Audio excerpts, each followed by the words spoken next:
And I'll go ahead and now transition to Janice, who is with Communications Manager with the Office of Supervisor Dave Cortese, who will provide an update on the census.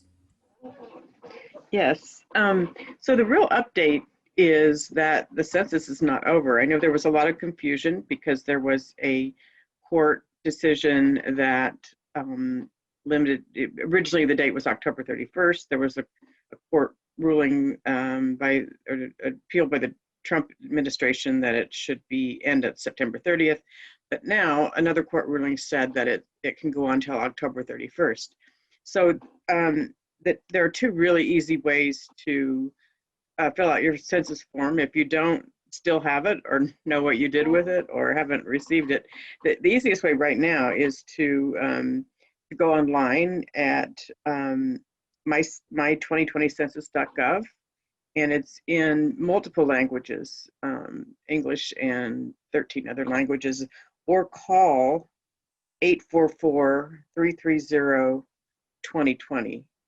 And also you'll be able to fill it out or use many languages to be able to do that. I talked to Monica Tong today of the Census Bureau, and she just wants to remind people that the census information is completely private. They don't share it with anyone. There was no citizenship question on the form. The unhoused people also need to be counted, and so you can fill out a form with the cross streets of where you usually stay, or if you're living in a park or a shelter, or shelter has an address, but you don't have to you don't have to have a permanent address in order to be counted. And of course, here's why it's important. The census is the data from the census is used for distribution of $675 billion to the states. And last time, California got $75 billion annually. And so to Santa Clara County, that translates to 10,000 for every person who's counted. So, we have 1.9 million residents in this county. And where does that money go? It goes to schools, roads, housing, healthcare, and other public services. And so an undercount really means that we get less money. The data also helps to determine how many representatives we have in Congress and in California. And so an undercount there also could mean that we would lose a representative. And I did it, I think it's less than 10 minutes, but it only takes 10 minutes. And what the Census Bureau or Census Office here would like you to know is that 10 minutes of your time can make a difference for the next 10 years. And I think that's the information I have. And they also ask to not to wait, even though October 31st is the last day. Please do it as soon as you can, because there could be another court ruling. I don't expect that, but you don't know. So please use the opportunity now to be counted. Yeah, thank you for the information. And so it is wonderful news that the census deadline is currently October 31st. When I looked at the stats earlier today, actually, and with this discussion with Ray, Santa Clara County is only at 77% self-reported. That means 23% of the county population might be estimated. Estimates are not necessarily accurate. But don't worry, it's not your driver's license number. And privacy is a concern. It's not your social security number. It's, as you said, not shared with anybody, not shared with the city, the county, no one. No one else can see this data. It's only for the purposes of this count. Yes, I am pitching the census. And I personally have been assisting with explaining to people the value of the census.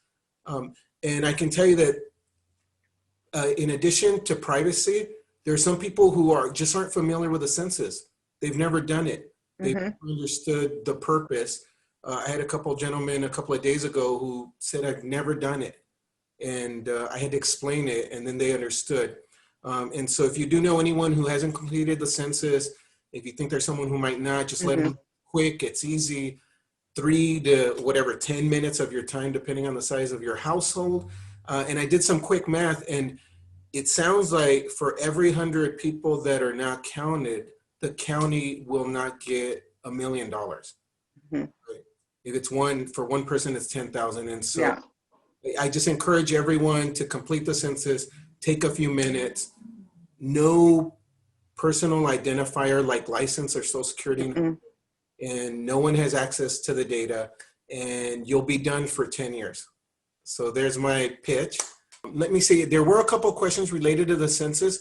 There you go, Ray, you're being promoted a panelist and you can share your video and audio. Go. So I did have obviously 14 months of this presentation. A couple of things that I thought might be useful for folks.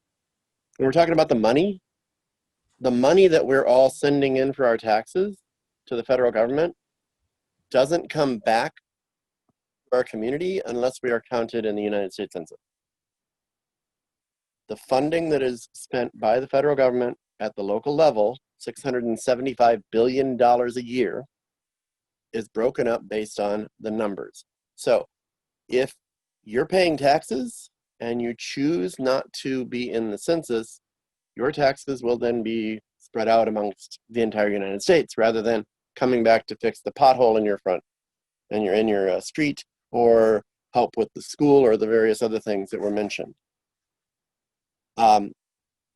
There is no more promotional group working for the census, and many of the folks have already been laid off merely because the census is like a military operation.